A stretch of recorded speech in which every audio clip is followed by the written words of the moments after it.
today we're going to break down the pose downward facing dog, also known as Adho Mukha Svanasana. So before we go and break down the pose and adjust it, we're going to look at a couple of things. Before going over, we want to observe. And the way we observe is from the foundation, the roots, and work our way up. So the foundation here would be her feet and her hands working their way up to the hips.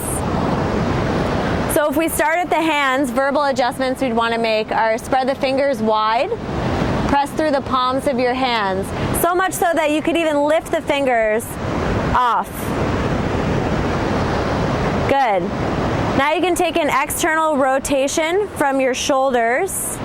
So maybe you take a gentle flexion in the elbows, bending them a little bit, and then rotating the shoulders in, facing the eye of the elbow out.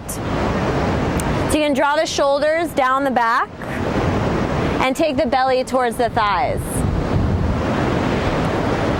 From the feet, you want to start with the heels pressing down. Now everyone's heels won't go down to the floor, but energetically, we want the heels pressing down. We want the calves engaged and the quadriceps engaged as well. So allowing everything to tighten up in the front to relax everything in the back. We want the legs internally rotating towards the midline of the body. And we want the hips lifted nice and high. From here, from the observing, then we can talk about energetic lines here. So where is the energetic line? It goes from the heels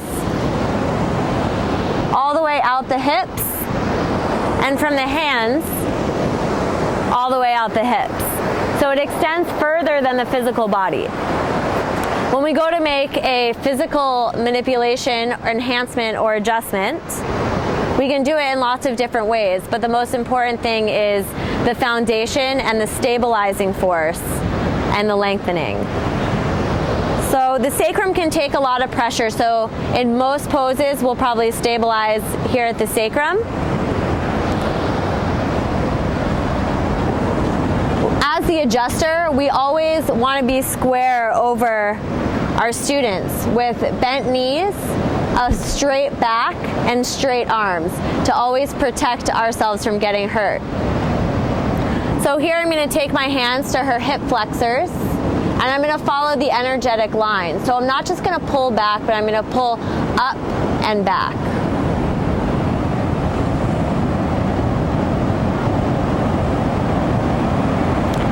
Instead of having my hands on the hips, I can also interlace my hands around her sacrum and make a similar adjustment by leaning back here.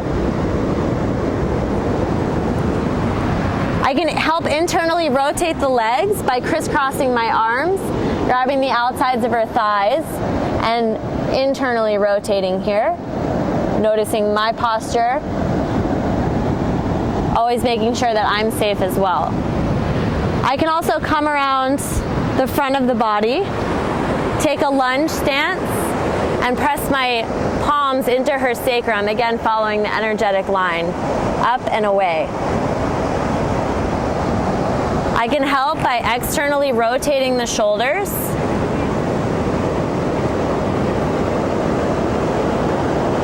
And I can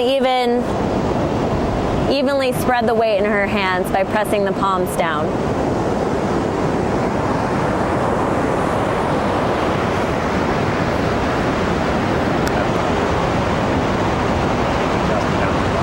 And that's how we adjust downward facing dog, or Adho Mukha Svanasana.